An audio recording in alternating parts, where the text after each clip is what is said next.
There. Okay, there you go.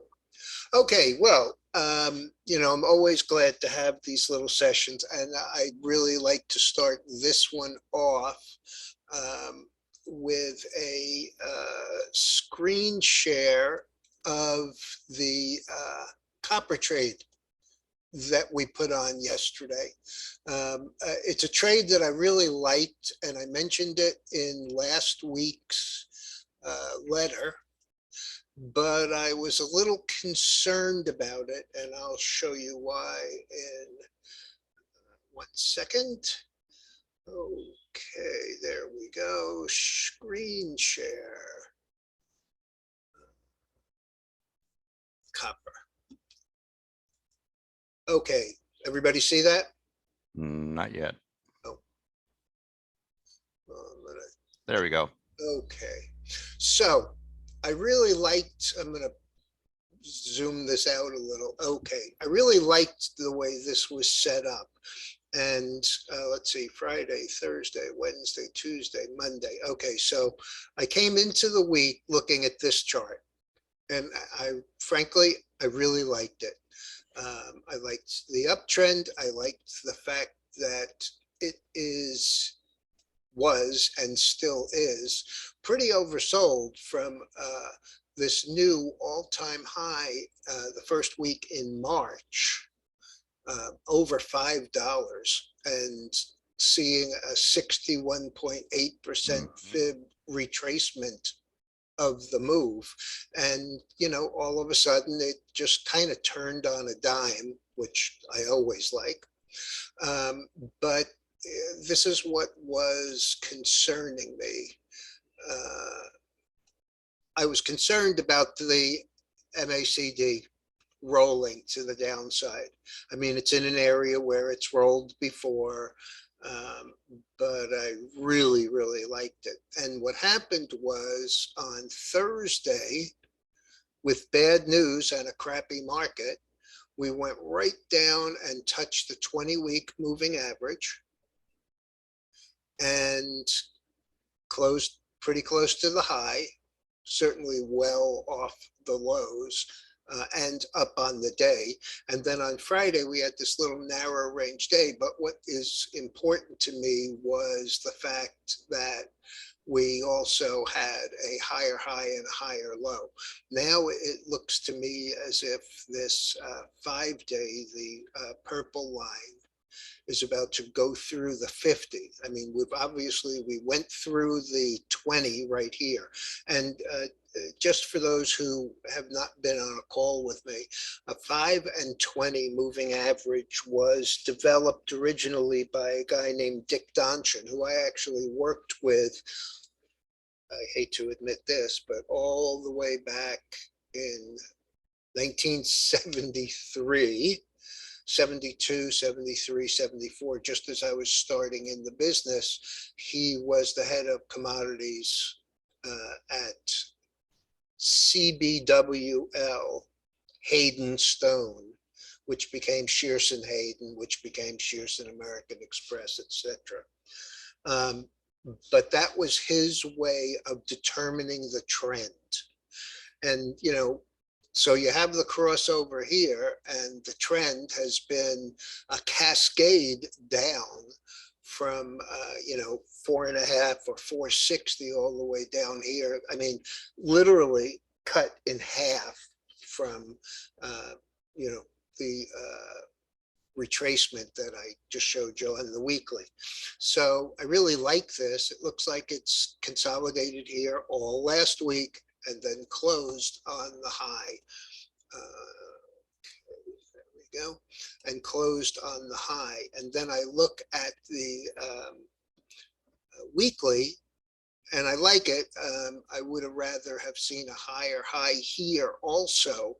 But the fact of the matter is, when the gold is down just under 3% for the week, and the silver is down 7.8% for the week, This is the only metal left that I would actively trade. I don't trade palladium. I don't trade platinum.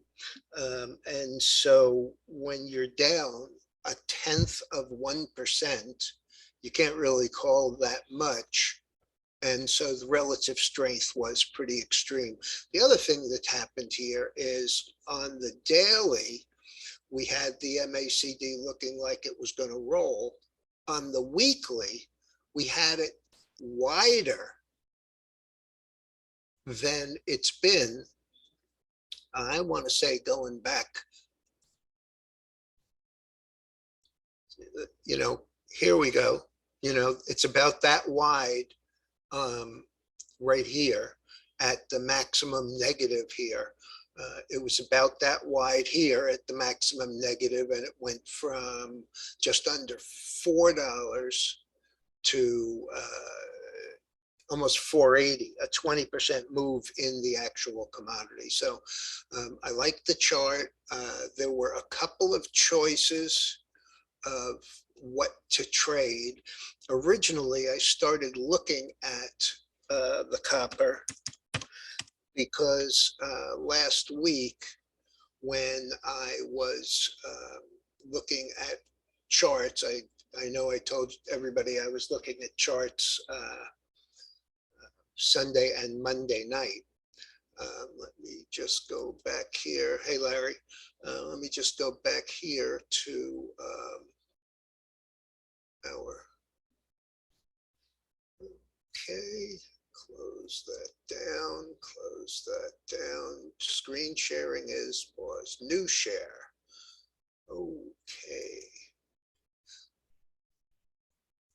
The reason that I was looking at it is because I found this Southern Copper, which used to be SCO, and I really liked the weekly for several reasons. First of all, it was, pretty much oversold.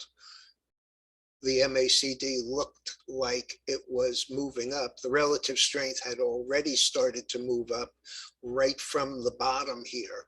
And that's why I ended up going in and looking at the copper. So there were two. There was this one, and there was one other, I think, that really stood out to me. Another one of the coppers, maybe FCX or something.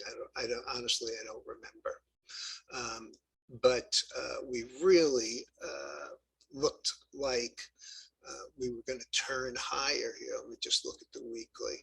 So we're in this consolidation. The Bollinger Bands are super narrow relative to the rest of the chart, and copper's oversold. So, I just,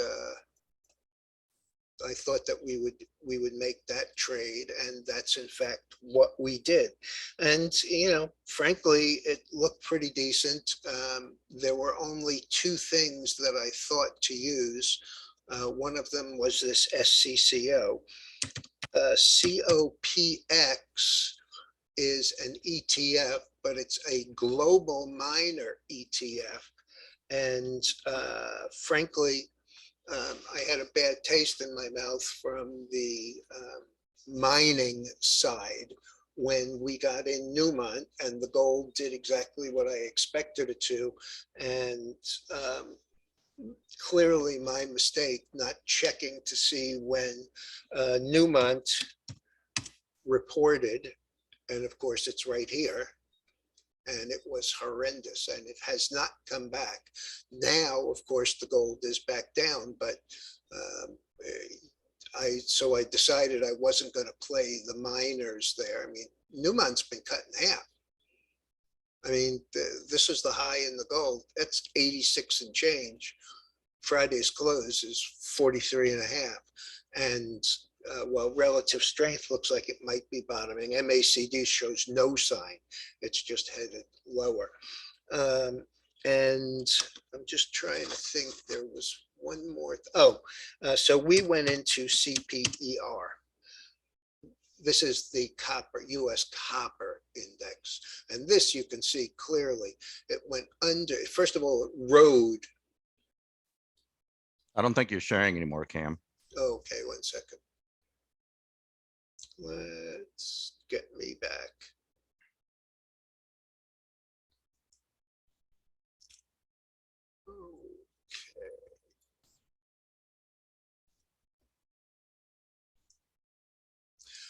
There you Okay, go. so, this is the same thing, CPER. This is the same thing that we would have had with GLD, which when I liked the gold, would have been better to go into than the individual miner. So I decided to get away from the miner and go with what I thought was the best possibility. These options are kind of quiet. The stock is kind of quiet. I think that the volume on Friday,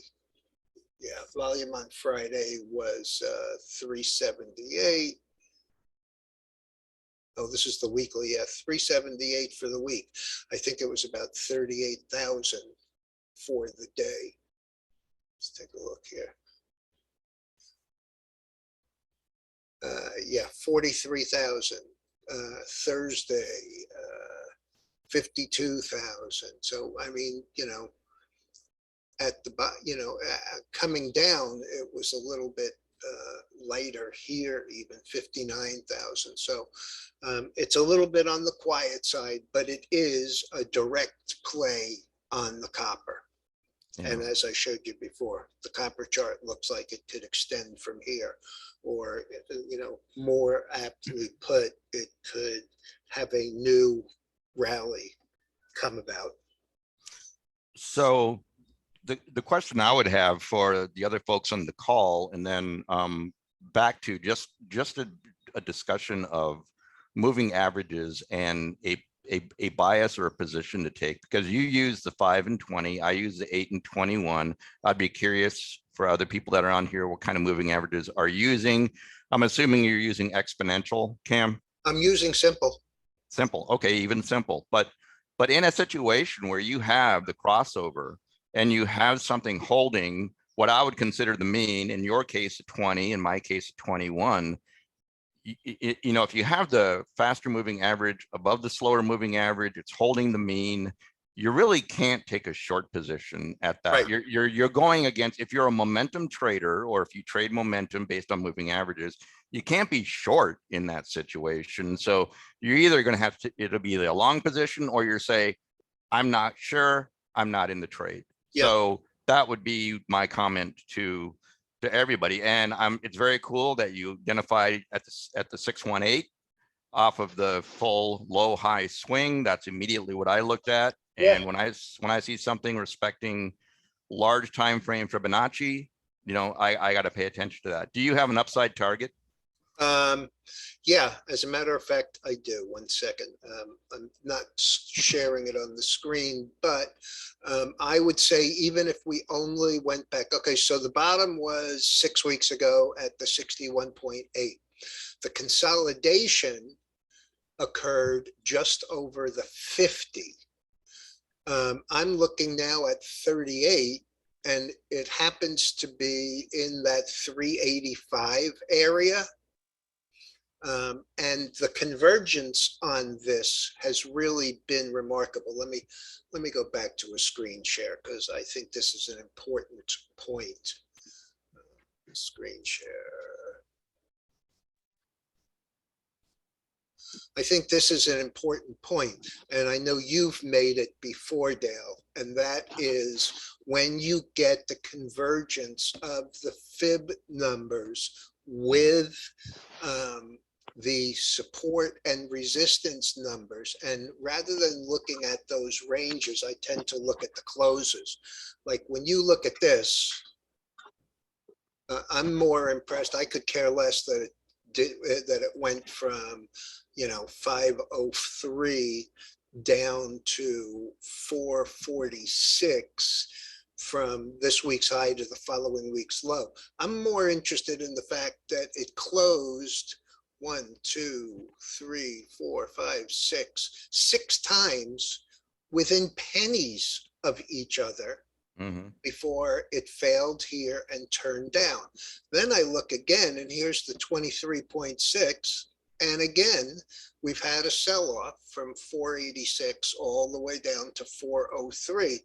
And yet the closes are all right here along that 23.6. Yeah, yeah, And so, another lower high and a cascade down and a serious cascade down. I mean, the high here is 457, and, the low here, 6 weeks later, is 313. That's 100 and what did I say the high was? Let me look. Okay, 457. So 460 to 320.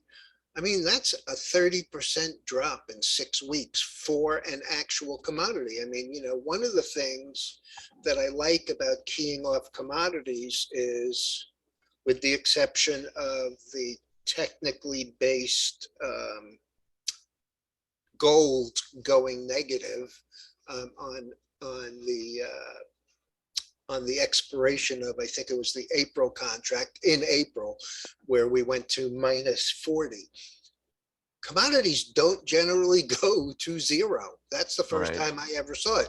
So when you get something that looks like it's getting oversold, and you factor in the fact that it's probably not going to zero, these become important numbers. And again, here, after the 50%, after this huge 30% drop in just 6 weeks, here again, we have all of these closes in the same area. I mean, Yep. this is 57, this is 55, this is 59, coming back on the cascade down, this is 52. So you get that. This is the weekly, you get the 5 week really making a U-turn here. Yeah. And Yeah. really, as far as the moving average, is nothing to run into until $4. Can you go back to the daily? Sure, So that can bring up a question of, sure. comfort zones, because we do see, what's that gold? Is that a 50? No, this is, yeah. Yes, that is the 50. 50, okay. 5, 20, 50, 100, 200. Yep. So if you look at the momentum that you're currently getting on that 20, I mean, that is angling up. That's a strong angle. And you're on what? Is it CPER? Say again?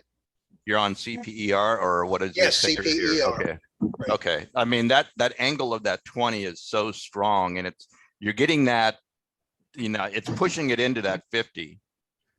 So, it's going to be, is that going to be a breakout or a strong rejection at that 50? And that 20 really suggests that we're going to see, a breakout above that. So then what do you have above that? 100? How many can you do? Yeah, 100. That's all. That's Yeah. well over $4. 405. Yeah.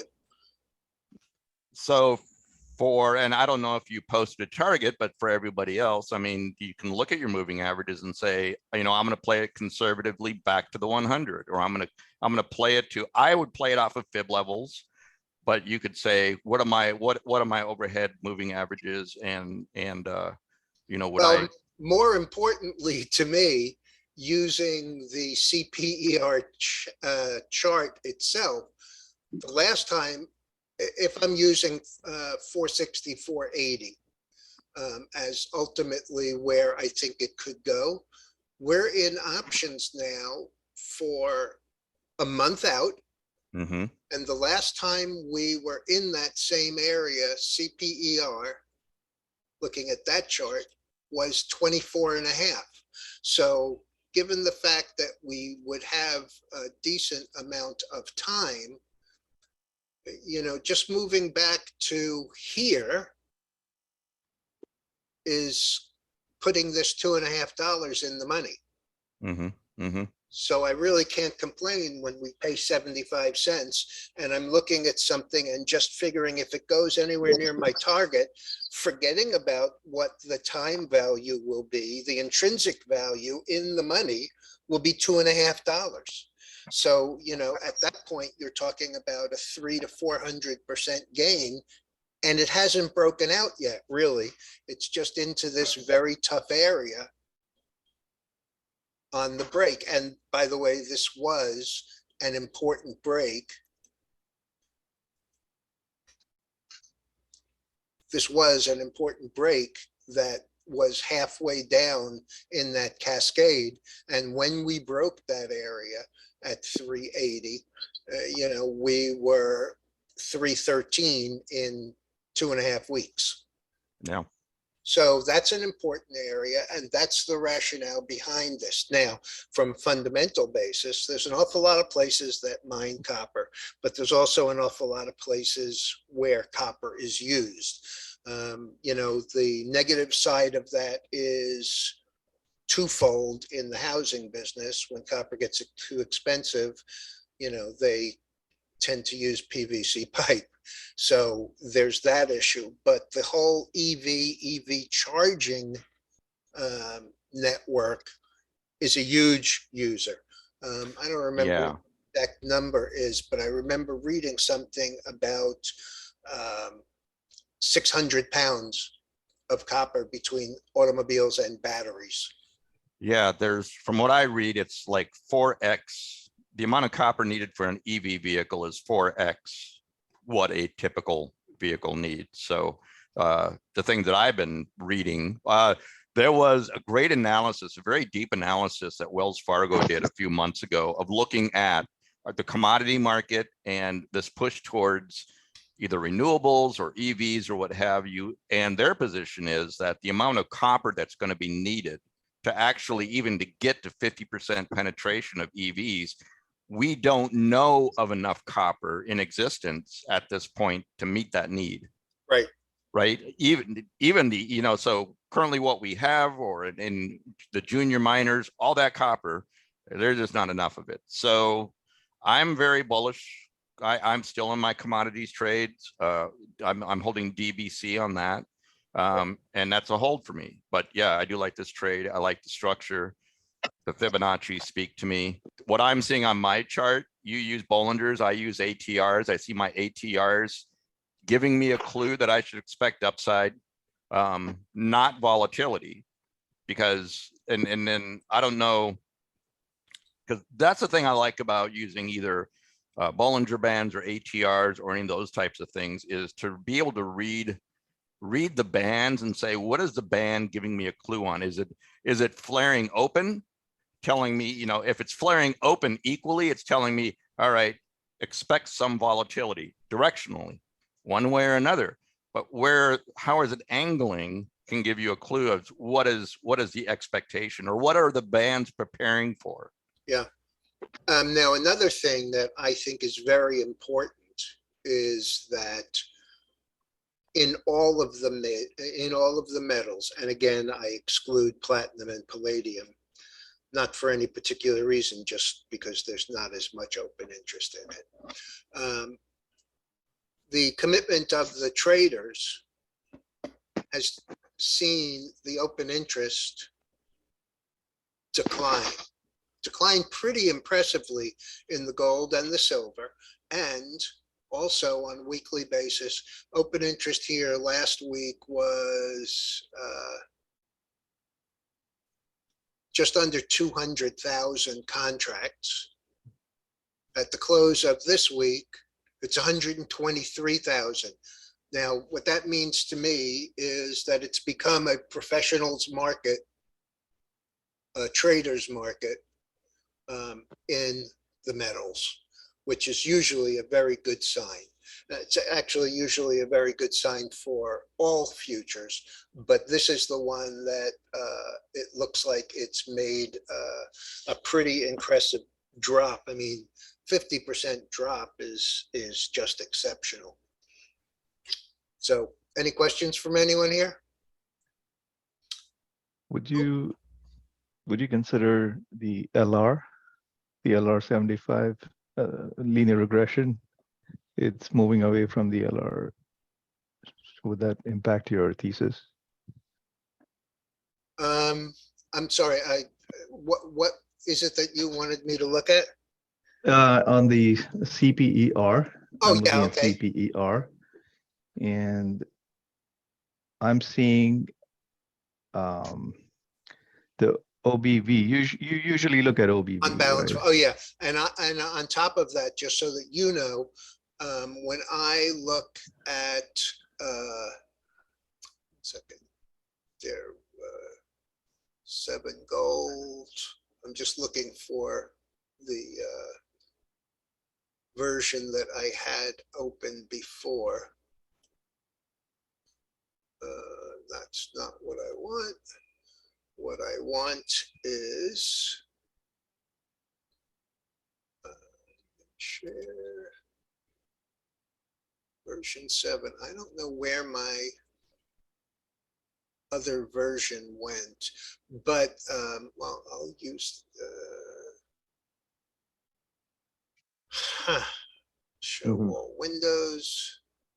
I don't know where my version 20 went, but I'm waiting for the landlord. No, but Is it possible? For maybe I have to wait, but he might not come till like 5 or 6, and he might come in okay. 10 minutes. I don't know. So I just here texted him. is, here's my old version. Can everybody see this, or should I Awesome. change the background to white? Yeah, I think you're okay. Okay, so here's my unbalanced volume on a weekly basis. And it's well below the line. This red line is kind of a reversion to the mean. As you can see, when it gets way over the line, you get the tops. When it gets way under the line, you get the Right. bottoms. And when I look at it here, we're just coming from this decline, something that I hadn't really looked at Outside that. before is that The this ring. decline from in the CPE from this area around 27.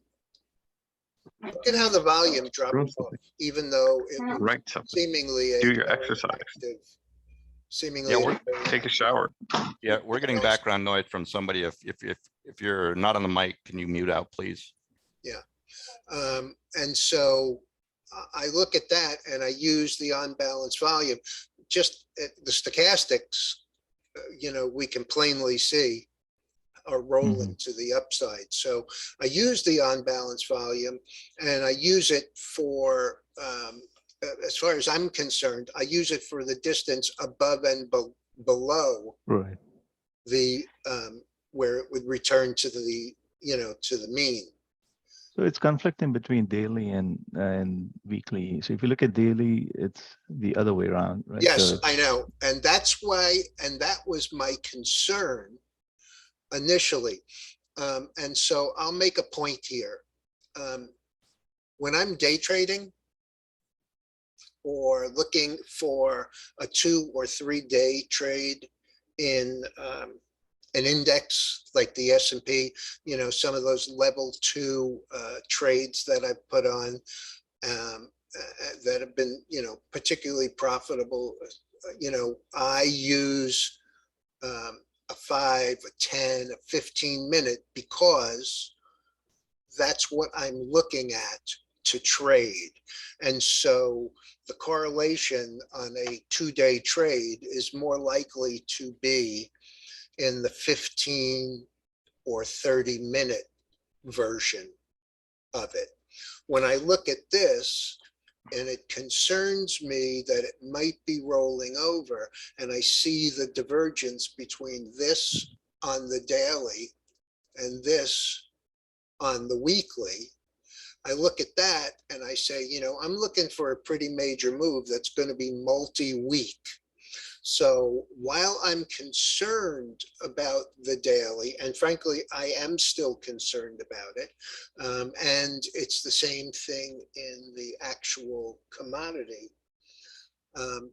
I look at what I'm expecting and how long I expect to be in the trade.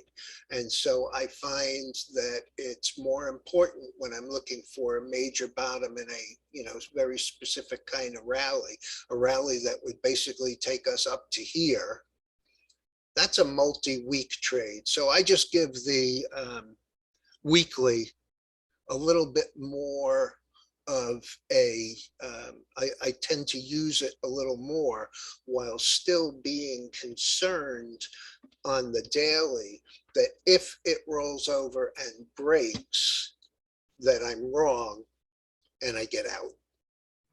I mean, I just, Yeah, and that's the rationale of using this and looking at this as what's important. Also, I want to show you guys something because there were two stocks in my list of about 100 that I posted the other night. And it's the other trade that we initiated. This looks amazing to me from the weekly. I mean, major cascading move down from in the 80s all the way down to the 62 level. A rally yeah, up to the point of the breakout, a higher low, and then just a little bit of consolidation where we still managed to hit that same area, 69.5 or so.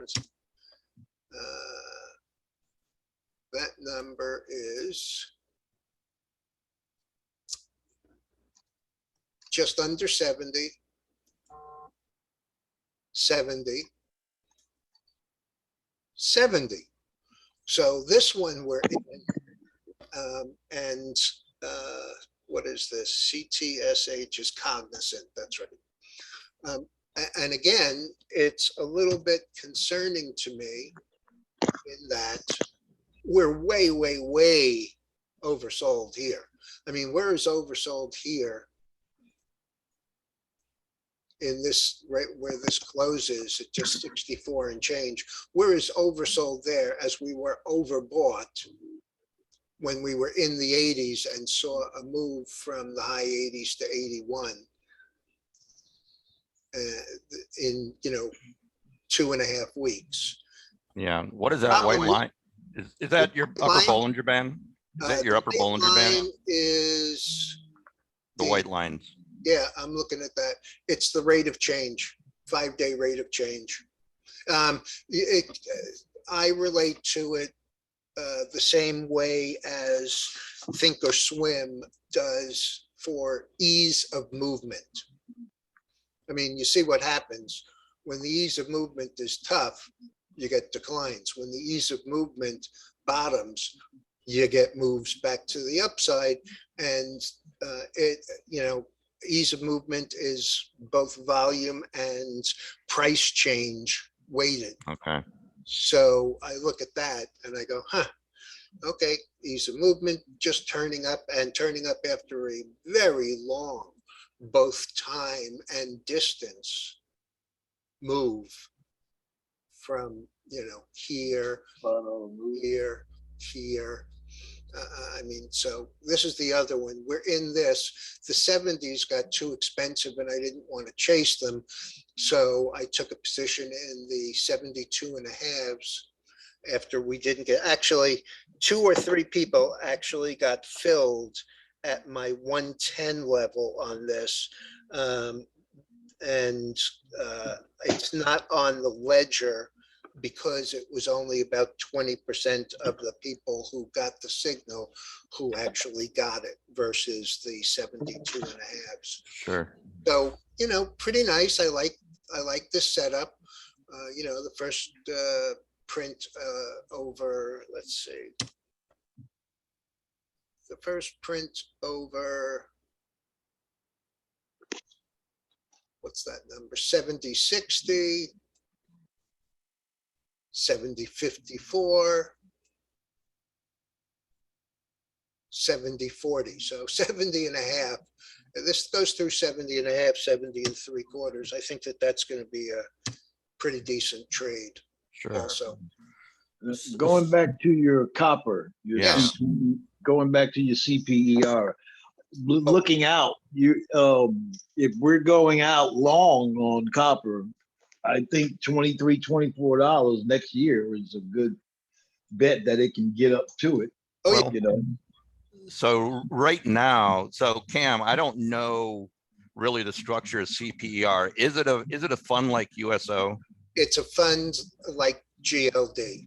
So, GLD? yes. Okay, so here's something that we can say, and I don't know whoever asked that question, because I was just looking at the future, the forward contracts on copper. Yeah. And we're in pretty severe backwardation right now. Yep. So that's one way when we're looking at these kind of funds. I'll take into consideration, I'll look at the forward contracts versus spot price. So if CPER is like USO, By the it way, makes Dale, for the benefit of the people who are interested in this, the screen share that I have right now are all of the copper contracts as they're traded. So if you can explain what you're talking about as far as backwardation. yeah.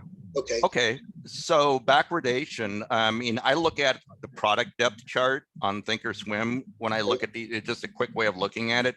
But is the spot price, the current contract price versus a future contract price higher or lower? If it's lower and you see it kind of a product depth chart and it's going down, it's sloping down, that's backwardation versus the other term you might hear, contango, which if you look at where the spot price is and then future contracts, if future contracts are higher price, that's contango, and as seen on a product depth chart.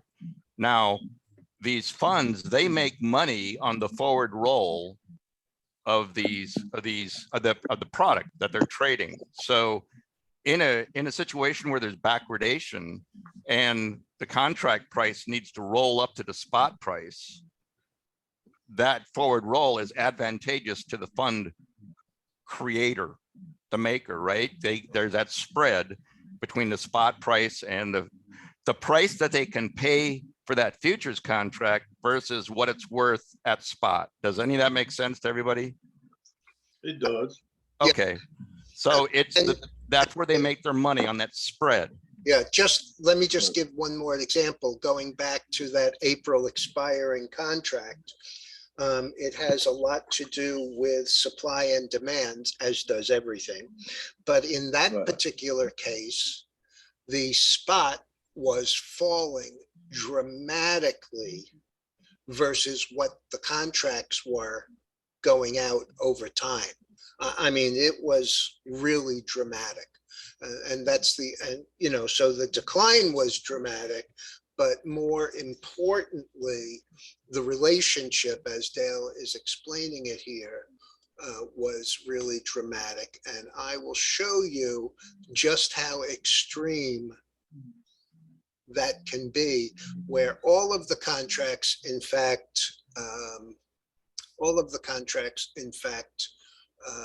benefited from it going out. It's this period right here. It's this period when oil went from the $64 area to, on this chart, the low is $6.50. So you're talking about a commodity that went from 30 to 6.5 in a week. And the clue to that was nobody wanting to own the cash, but people continuing to want to own the future. Mm-hmm. And so, it's what Dale is explaining is pretty important as it builds out for you to look at. And, really, it only takes a second to look at, this futures contract, which is October 22, and then to go and look at that depth again and see what the October 23 is, or the October 24 is, so that, you can get a clue as to what people think will be valid. And in fact, in the oil, you know, it's more of a contango market, I think. I haven't really looked at it, but Let me look it up real quick here. yeah. As I look at the open interest, I'm just looking at the open interest on the contracts for 23, 24. Yeah. For January, the open interest has increased on the 25s and the 30 for whatever reason. Yeah. That will be. But the 22 for January 23rd, the 22 calls, there seems to be a lot of open interest. Yeah, and you see that all the time. I mean, you really get an idea, and you know, all of these are important points. And as I've said here and in the Discord room, you know, everybody looks at these things with a different set of eyes. And it's more important for you to be comfortable with the way that you do things. Now, when we have a call like this, you know, it gives everybody a little bit more information, and you can pick and choose. I mean, you know, not everybody looks at contango versus backwardation. Not everybody looks at you know, Dale's moving averages are different than mine. I have a good friend who just thinks he gets the signals early because he uses you know, instead of a 20 and a 50, he uses an 18 and 45. And you really can't find fault with that if he's making money using it that way. So, you know, I know that everybody has a different kind of individual group of you know, points of interest. And that's great because, you know, we get on one of these calls and Dale says, you know, 8 and 15 or, you know, whatever that number was. And so I look at that and I see, you know, I see what he's seeing, and that actually helps me. Yeah, and I would hope people don't get, you know, don't obsess about, oh, I'm using the 21, not the 20, or I mean, if you have a mean, right, and you're just paying attention to your charts, whatever you're comfortable with, but just understand the concept of getting too far away from the mean and reverting to a mean. Yeah. Okay. This one I want to show you because it happens to be one of my favorites. And I'll show you what I was looking at a couple of months ago and what I'm looking at now. First of all, the downtrend line is pretty simple. I mean, we've hit it and hit it and hit it and hit it and hit it, and we're right underneath it here. This is the coffee chart. And on a basis of what I was looking at, I was looking here at this being a possible head and shoulders top. The numbers came down below the neckline, but as you can see, they never closed there. So, you know, coffee gets down to 210, but closes 220. That's pretty substantial. I think coffee is, I think it's $400 a cent. I'll look at that when we're done. But, you know, this was kind of slanted. I was looking at this as a shoulder. I was looking at this as a shoulder. I was looking at this as a head, and this as the neckline running right across 20. So it broke and it hit the bottom of this line in here.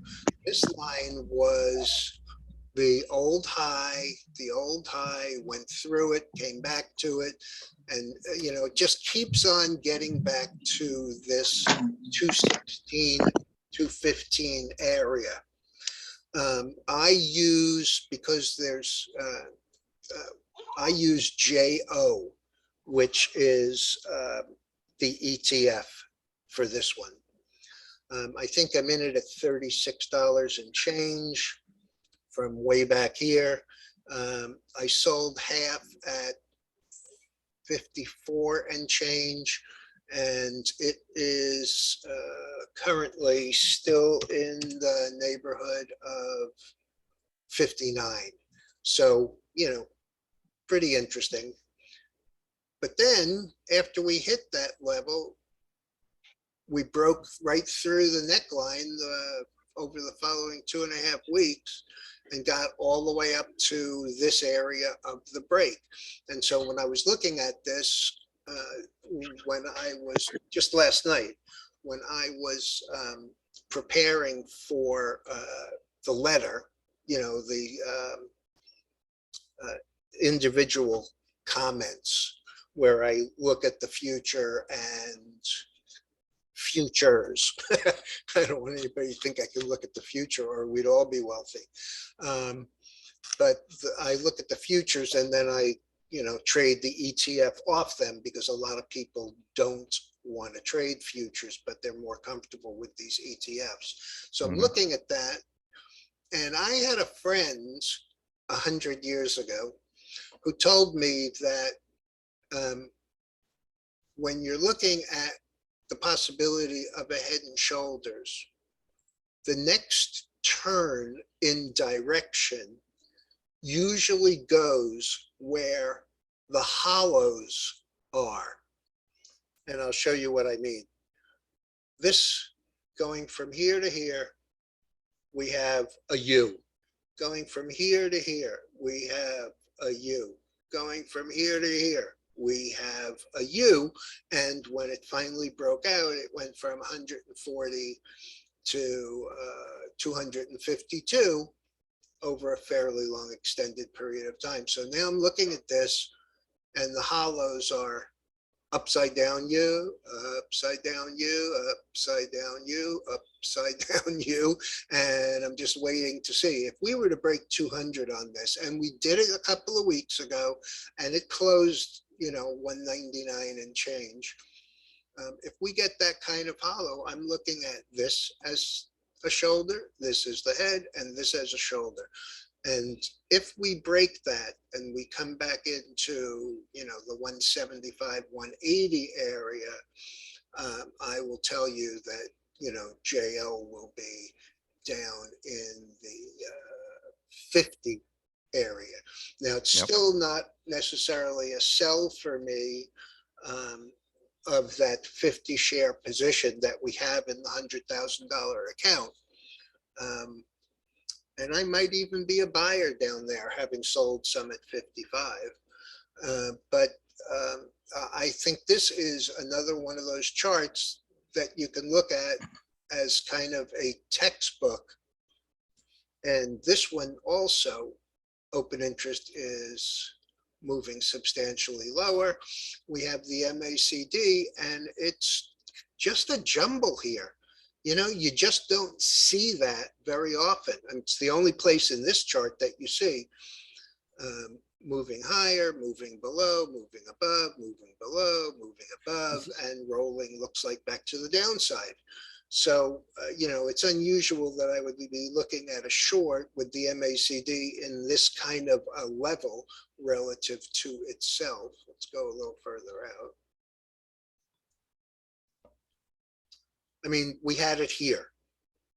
It resolved to the upside. But again, those hollows, you break out across the 140, $1.40, you know, breakout, test of the breakout, parabolic, retracement, consolidation across here, parabolic, test, new high, lower high.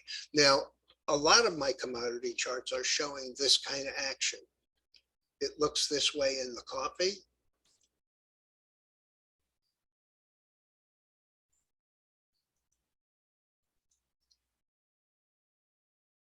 It looks this way in the S&P.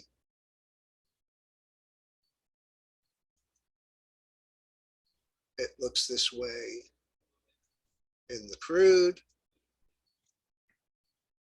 I mean, I started pointing this out a couple of weeks ago, that as much as I think this is going back and making a new contract high, the reality of the situation is it broke out, it went parabolic, I mean, from 90 to 130. It came back down and it had all these tests in this 90 to 93 area. And it tried lower this week. I mean, this could easily turn back up right here. We are about maximum on the MACDs on the negative side, which is proven to be very good. Of course, this could roll very slowly. Problem is, with this one, you know, how can you not like oil if we're seeing oil down 1.8% for the week? It's the only member of the entire complex that was actually down on the week. Heating oil up 4.9%. Gasoline up only 0.25%. Nat gas up 6.5%. So, you know, it becomes the tail wagging the dog. If the distillates are moving higher, how can the oil go down? Certainly, how can it go down substantially? And, you know, those are the areas where right now, especially as we go into the fall season, I don't really pay much attention to fundamentals, but in these commodities, fundamentals seem to be such a big part of the story. Yeah. We know that, you know, Russia's going to be turning off. It's just Russia's another point of interest, Dale. Yeah, August 31st, Russia turns off the spigot on, you know, on the Nord or whatever. Right, they Nord got. Stream. Yep, we got Germany reporting that they're at about 75%. They've gotten enough LNG to where their tanks, you know, they're about 75% because they've been pumping in all summer long. So there's just a lot of tradable information in this space, but I just can't. Personally, I don't know how going into this winter, how we can be bearish these things. I mean, the number of articles that I have seen in the last couple of days, everywhere from natural gas, Intel.com and Yahoo Finance and Bloomberg, all of these things talking about the expected sticker shock from home heating. You know, it's not as, it's certainly not extreme here. We have plenty. But, you know, I think I remember in March telling everybody about the UK. They have a board for the utility companies who tell the utility companies what they may and may not do vis-a-vis price range or price hikes. And in March, for the period, they do it twice a year. So in March, for the period starting April 20th, I think it was, they agreed to let them go 53%. Also, I posted something in the Discord room that everybody should look at. It's a 9-minute video, and I also included it in tonight's letter in one of the charts with comments that I put up. It discusses inflation. And does everybody know how a moving average actually gets constructed and works? If you don't, feel free to ask, but I want to make a point here about it. So I guess because nobody is asking, everybody understands.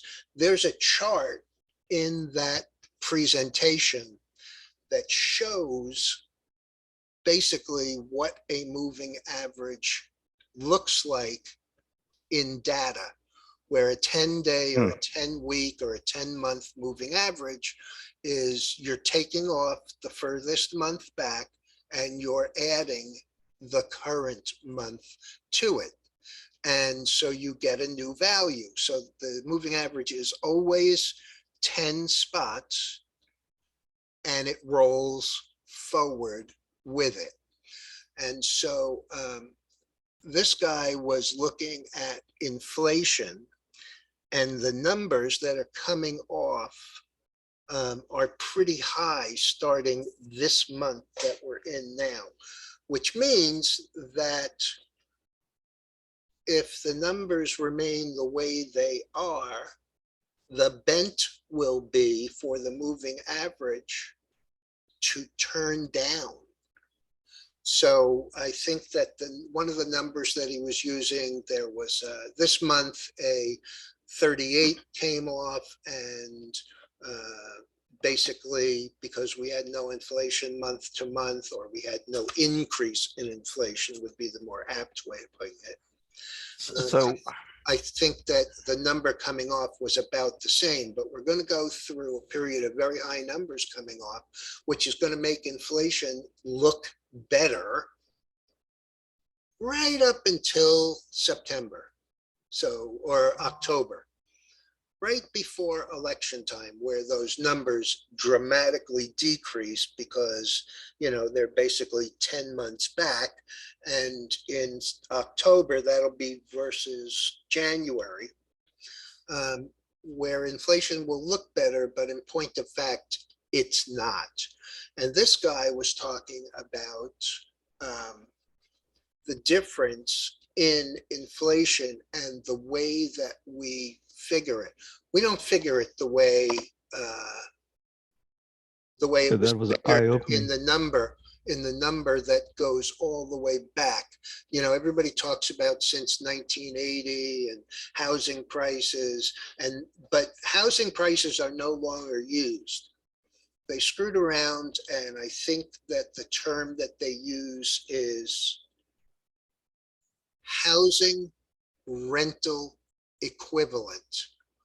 So the numbers won't look as bad in housing, but if you were to go back to the old way, and I'm a big believer in, if it worked for 100 years, we really didn't need to change it.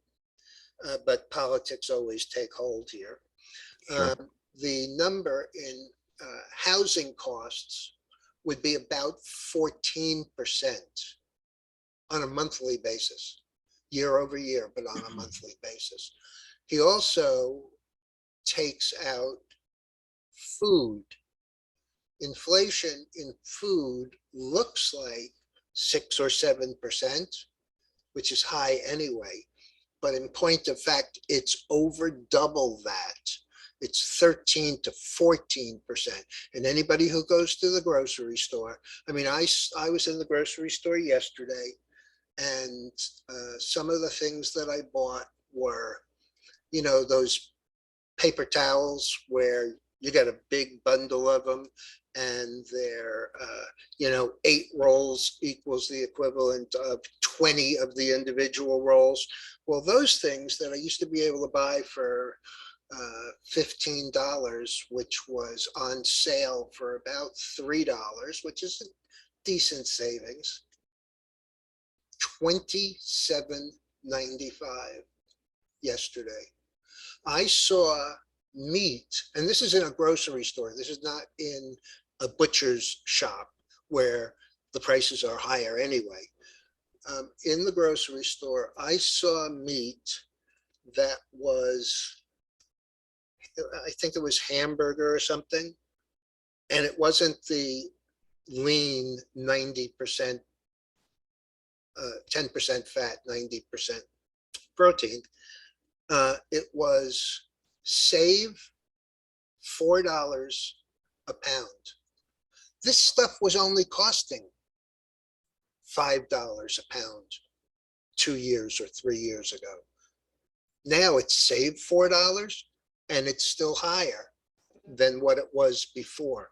So, when you look at the two biggest things that people have to deal with, it's, do I feed my family? And, do I keep them warm and keep a roof over their head during the winter? And those things are literally, higher in inflation, which means it's a regressive tax. The lower you go in income, the more it costs you. Yeah. And so that's So, actually pretty disturbing. yeah, so I know you wanted to keep this to an hour, but Right. can you do me a favor? Because Sure. I do get questions about, you know, even the fundamentals of kind of like the trading is entry points and exit points and things like that. So you could, and I think, go back to your daily coffee. I think that was a great example of how you can use moving averages to pick your entry point. And if you could, yeah, the actual chart, yeah. And kind of pull it out a little bit so we can see the, you know, kind of a smaller time frame or something like that. Okay, that one worked. Okay, so what is that, a weekly or is that a daily? That's a daily, and I'll show you 9 months. Okay, so your blue is your, okay, so let's even go Further in or had it further out? up. You just had it up because it showed, because your blue is your 20, right? Yes. Purple is a 5, blue is a 20,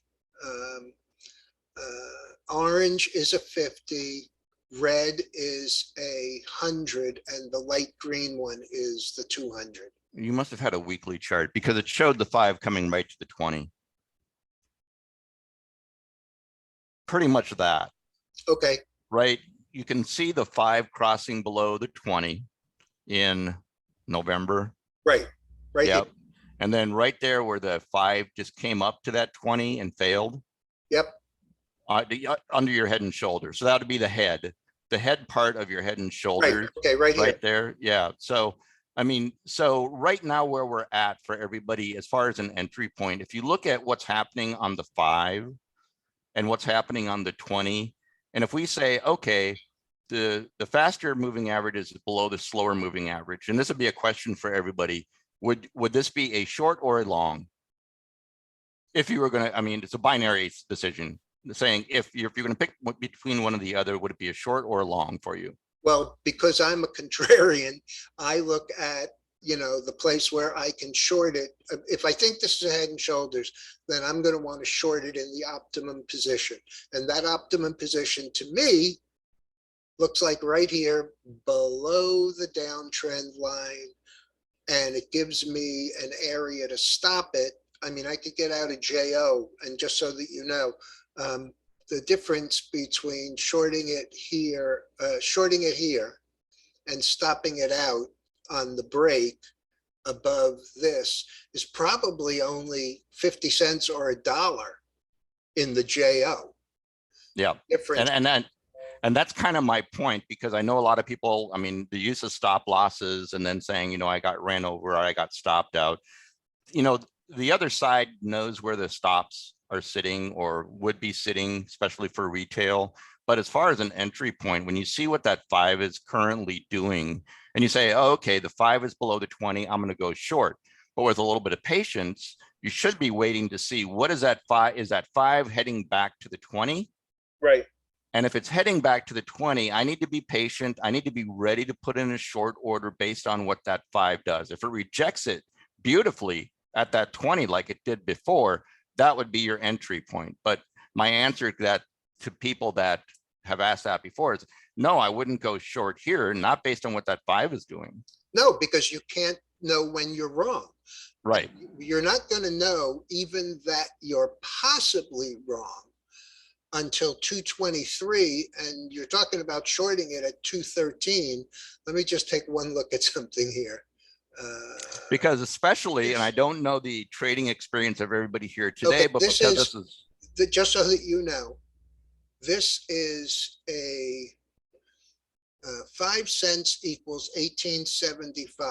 So this is a $375 per point. So if you go short here where we closed, and you can't stop it out for basically $8, that's 8 times 375. So 8 times 4 would be $3,200 worth of risk. Mhm. before you even know you're wrong. And I like the way you say that. You phrase it in the term of risk. And that's really what this is about, right? What's the risk that we're willing to accept for taking this position? And I love the fact that you put it in terms of risk.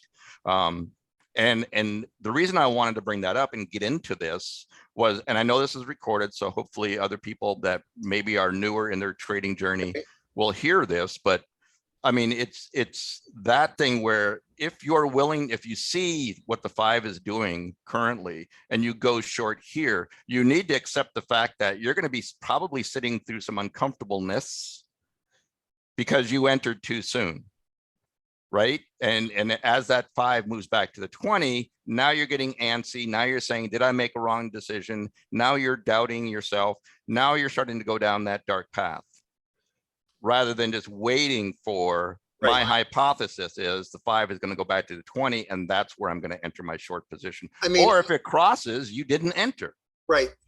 And just so that you know, that's the reason why I have my screens set up in a way that's comfortable for me. I have on my watch list probably 75 stocks.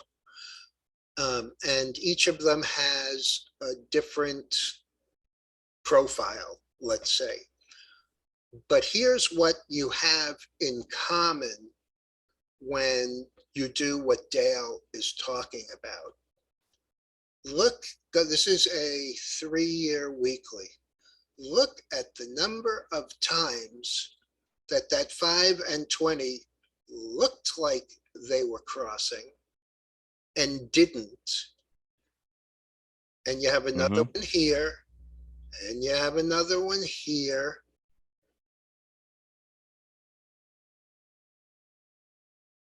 And here it actually crosses, but it doesn't really follow through, and it crosses back above, and then it crosses again back to the downside. I mean, this is a chart. Every commodity and every stock, I personally think, have their own kind of personality. Exactly. And so when you see that the personality of this one is coming close, but not going in the direction you thought it was. I mean, I'm looking at this and I'm seeing, you know, a move from 92 up to 142. That's a 50% move.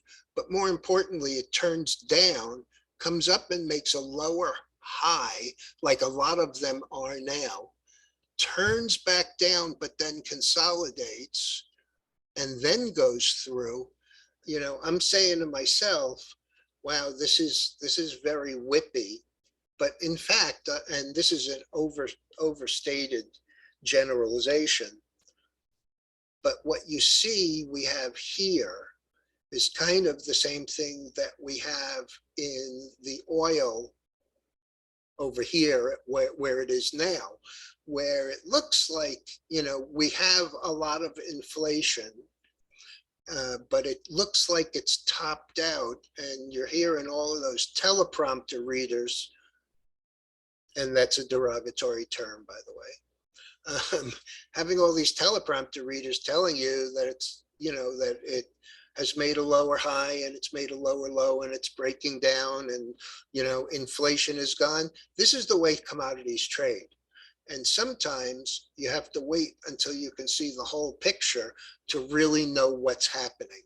And even though this was a lower high, and even looking back on a more long-term basis, this is still a lower high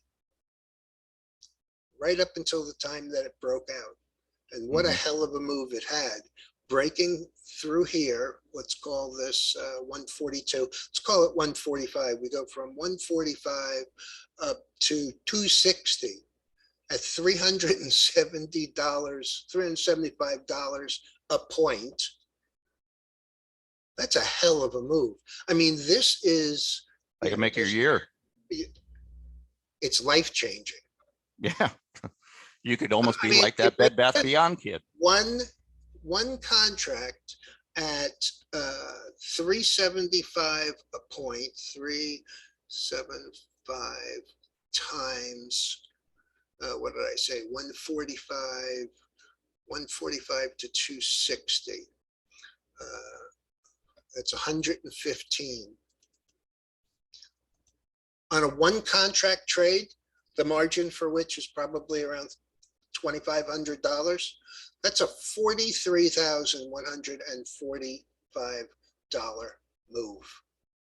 Mhm.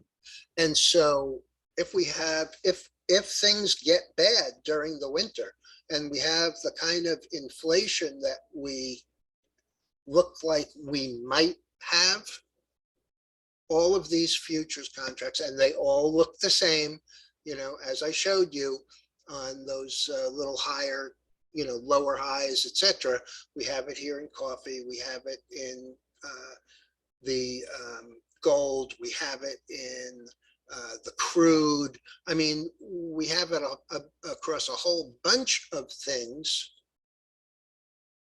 If it rolls to the upside, they're all rolling to the upside. Yeah. I mean, commodities trade in an inflationary period. Yes, they do all go in one direction. It's not like trading stocks where if the Dow is up and the S&P is up and the Qs are higher, it's hard to not make money on the long side when that happens. And all I'm saying is it kind of looks like that. And there is one more that I've mentioned that I really want to share because I think it's a phenomenal market.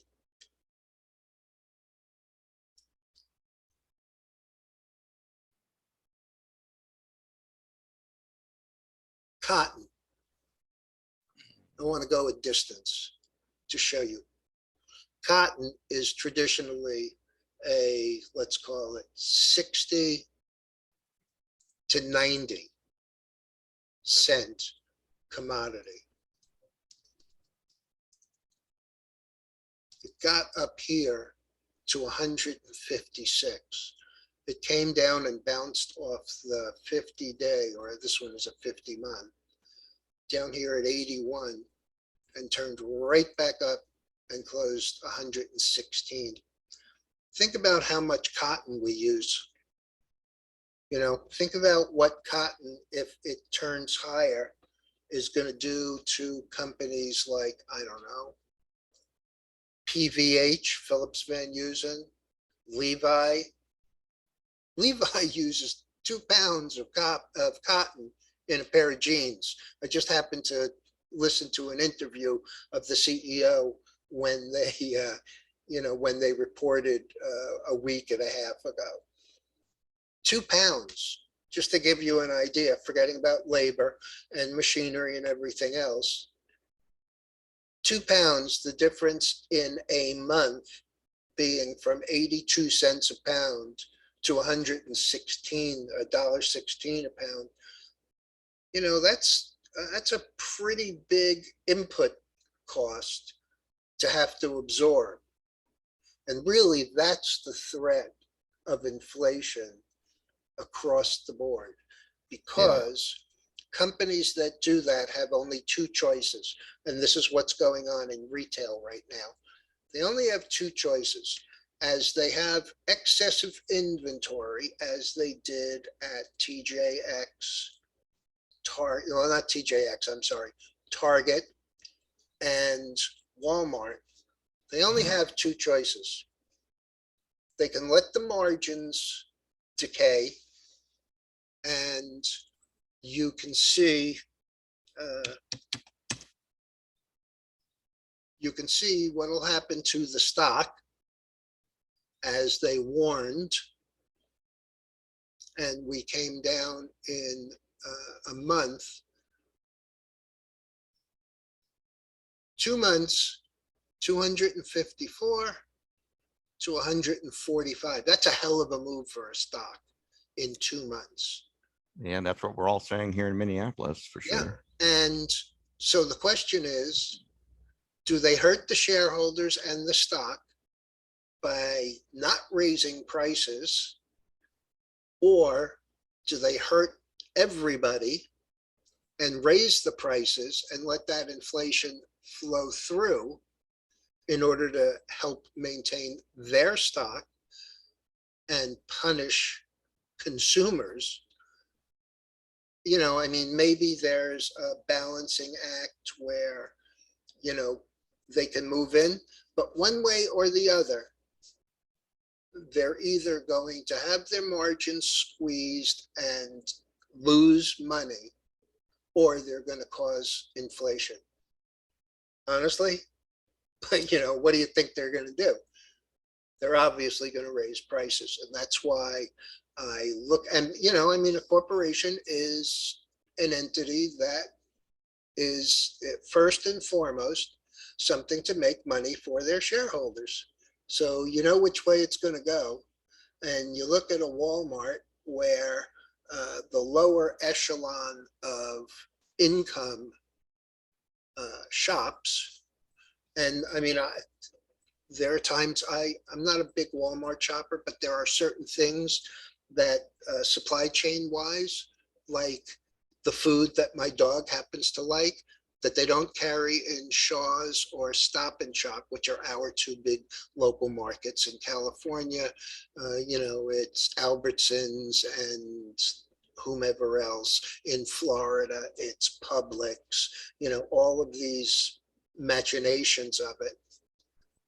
Walmart's So the only one who get it. They don't carry it in Shaw's or Stop and Shop. And so I go in there, and it's just amazing the amount of time you have to spend to be able to get checked out. I mean, they're doing a land office business. So on the cotton trade, what would you take? Bale? Bale, yeah, BAL. Yeah, that's what I'm looking at right now. On a weekly chart, at least what I'm looking at on TOS, it looks good. I mean, it's broken above its 20 to 21 starting to angle up. It came off of its the 3 ATR, right? It had a 3 ATR move on a weekly chart. Yep. Bottomed out on July 11th at the 3 ATR, touched it perfectly. And I got the plus 3 that was a negative 3 ATR, and I got the plus 3 ATR at $99. And I got my 8 starting to curve up over the 21. It's looking good. Okay, and just so that everybody knows, the ATR stands for what, Dale? Oh, average true range. It looks at how does something typically move, Right. and then what is a 1, 2, and 3 standard deviation of that. I'll use 3, plus 3, negative 3 as the extreme.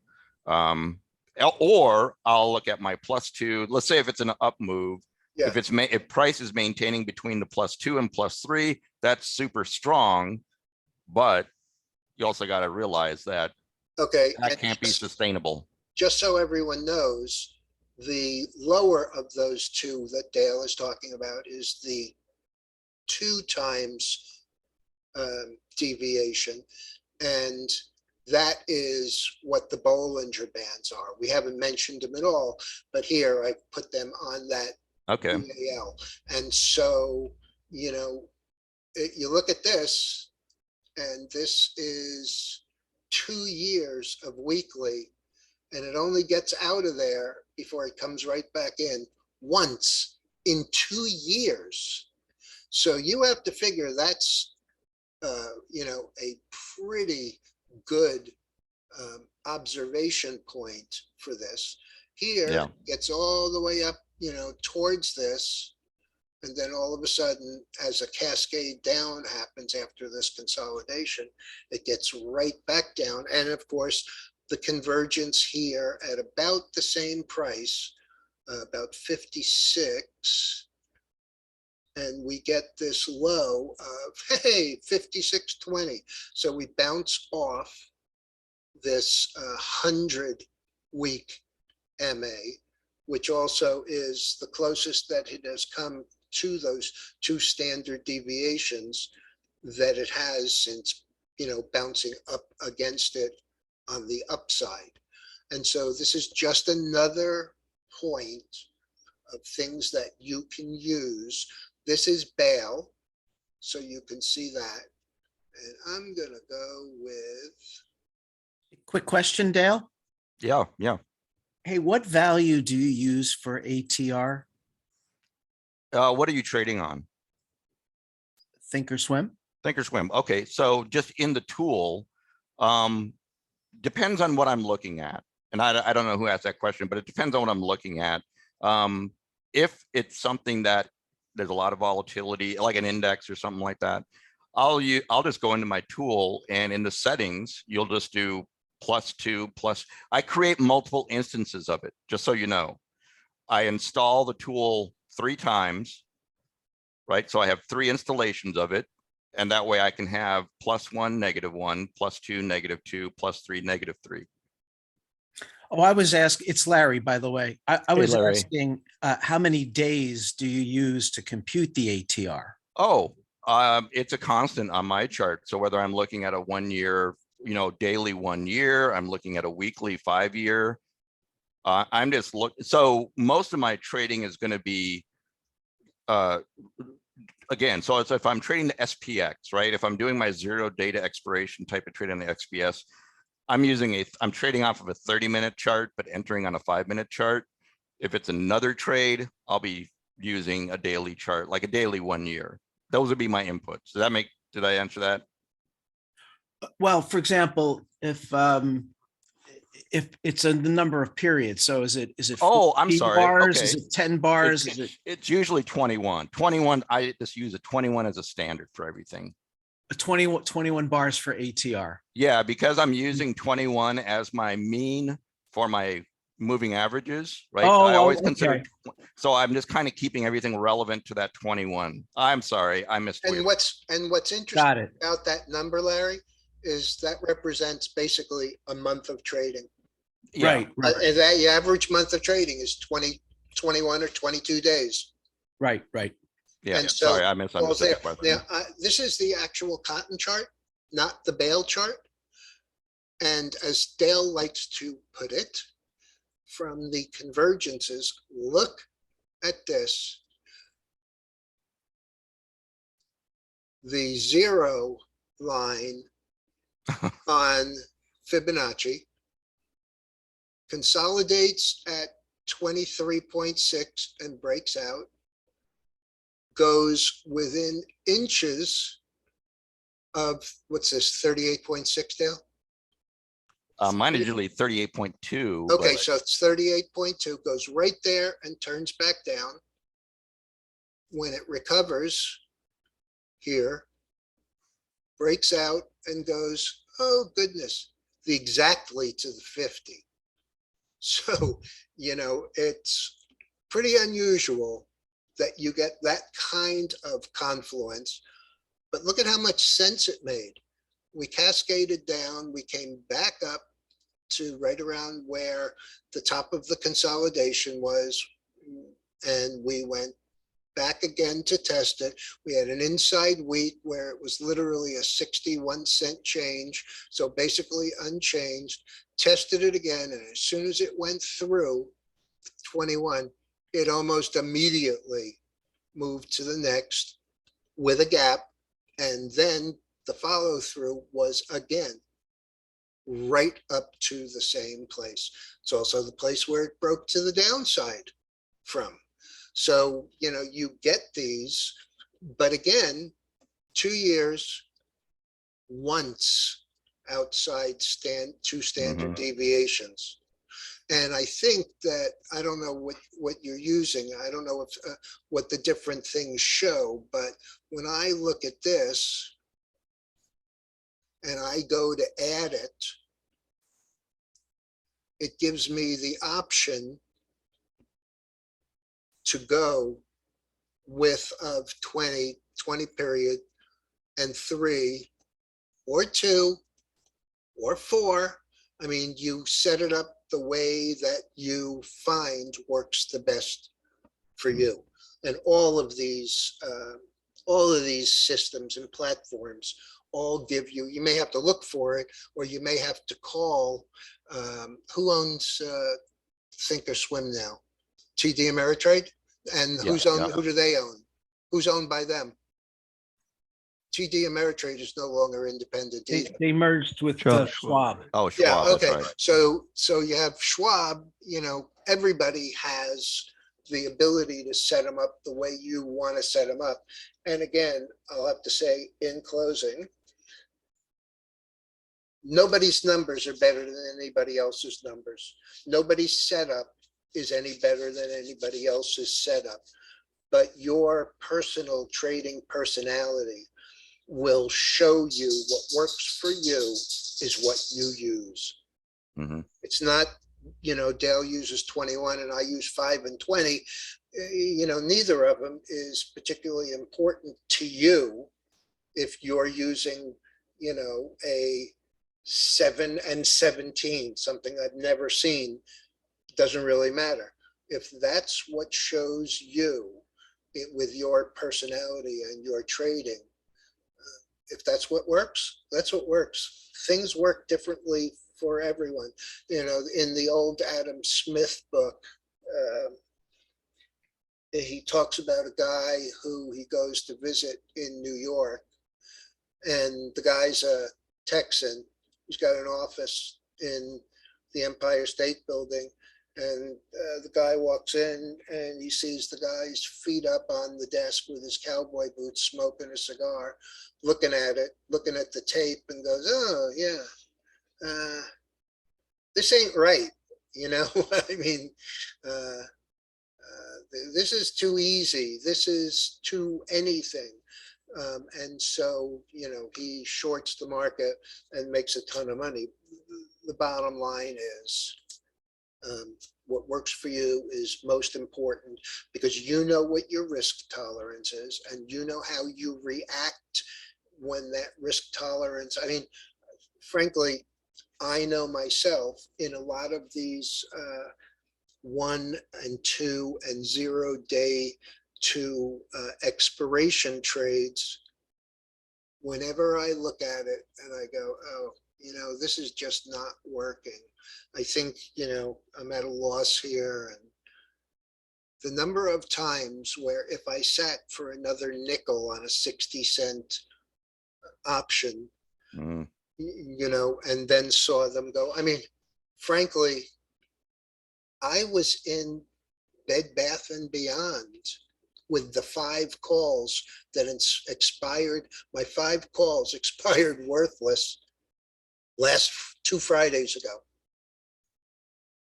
And what was the high this week? 30, 600%, meaning Yeah.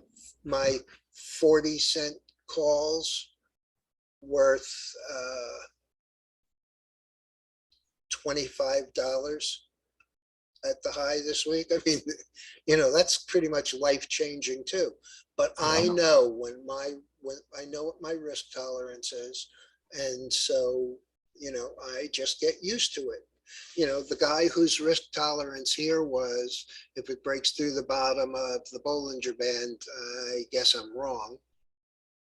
You know, the guy who held it here, this is $500 a point for cotton, from 90 to 120, $30, 15,000 in gain in 2 weeks on one contract. That's pretty decent. So, Yeah. all right, everyone. Thanks for participating. And I know that my computer will convert this. And as soon as it converts it, I will put it in the Discord room, and I may add the link, whatever that link happens to be, to this week's market letter, so everybody will be able to see it. Thank you, guys. All right, y'all. Guys. Thank you.